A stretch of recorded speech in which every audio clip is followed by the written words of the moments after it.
Bonjour, bienvenue chez Redwood Paddle. Vous avez sous les yeux la 14 par 29 Funbox Air Pro V. C'est long comme nom, mais voilà. C'est la planche la plus longue qui est dans la gamme.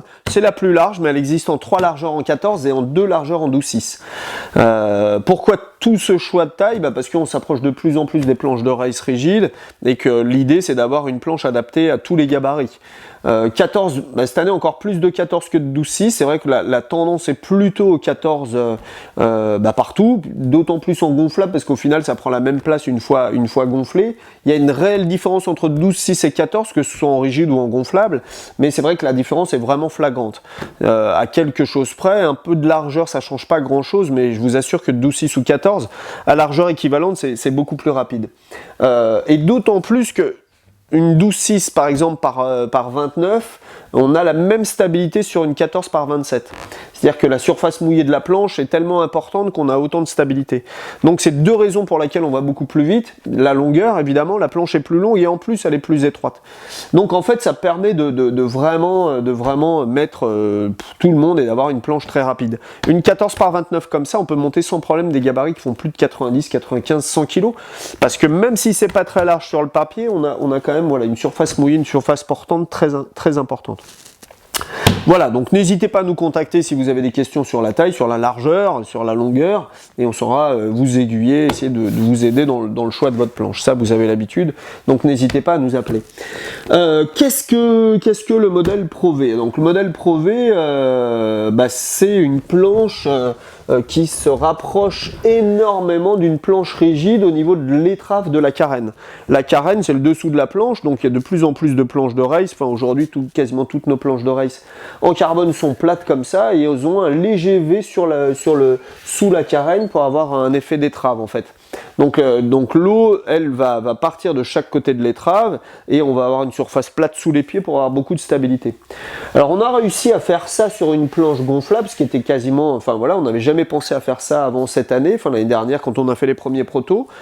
Donc en fait on a coupé le drop stitch sur le dessus en V et en fait le fait de rejoindre les deux morceaux, quand on enlève 5 cm de vent et arriver à 0 à une certaine longueur de la planche, on ramène les deux morceaux et on colle une bande de PVC armée dessus, ce qui fait qu'en fait on donne une forme de V à la planche.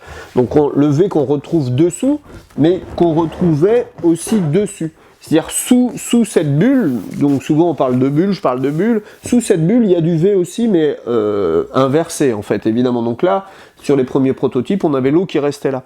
Et c'est vrai qu'on a vite réfléchi, on s'est dit mais pourquoi on mettrait pas une bulle par-dessus? Ça va cacher le V et empêcher l'eau de stagner, mais en plus ça va nous amener plus de volume sur l'avant, c'est-à-dire que la planche va moins piquer du nez en downwind où l'eau va pas stagner sur le pont, et en plus on solutionne le problème de la double chambre, puisqu'avec ça vous avez une deuxième chambre qui fait qu'en fait vous avez le droit de passer les 300 mètres avec tout ce qu'il faut, il faut pas juste une planche avec tout ça, n'oubliez pas le leash, le système de remorquage, le bout de remorquage et un système de communication, mais ça c'est autre chose, on le livre pas avec, mais en tout cas vous avez votre deuxième chambre.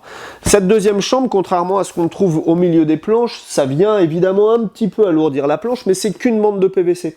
Donc en fait c'est juste une poche qui est remplie entre ça et le drop stitch qu'il y a dessous. Donc ça surtout vous le gonflez, vous n'avez même pas besoin de le gonfler énormément en pression, on le met juste en forme. On voit de toute façon que c'est beaucoup plus souple que le drop stitch en lui-même. Donc là en fait l'intérêt c'est juste, si jamais venait à se crever la partie principale de la planche, vous avez juste une aide à la flottaison bien plus importante qu'un gilet. Donc en fait vous pourriez attendre les secours ou nager jusqu'au bord avec cette partie qui reste gonflée. Voilà, donc ça c'est la double chambre. Donc je me répète, l'intérêt c'est d'avoir quelque chose de relativement léger, puisque ça alourdit déjà un petit peu la planche, mais c'est beaucoup moins lourd que la deuxième chambre que peut retrouver sur certaines marques au milieu de la planche. Et puis ça a un côté esthétique sur la planche, c'est vrai qu'on retrouve vraiment la forme d'une planche rigide et on s'approche de plus en plus des planches rigides. Il y a toujours une différence évidemment entre une planche en carbone et une planche gonflable en termes de performance, mais on limite, on diminue au fur et à mesure du temps la différence de vitesse entre les deux planches. Sans parler du prix, évidemment, parce que on est du simple au triple ou quadruple pour une planche en carbone dans ces tailles-là, en 14. Et aussi la solidité, puisqu'une une planche en carbone, on sait qu'en résistance aux impacts, c'est quand même beaucoup plus fragile qu'une planche gonflable. Donc c'est vrai qu'en rapport qualité-prix, on se retrouve avec une planche qui est vraiment super bien.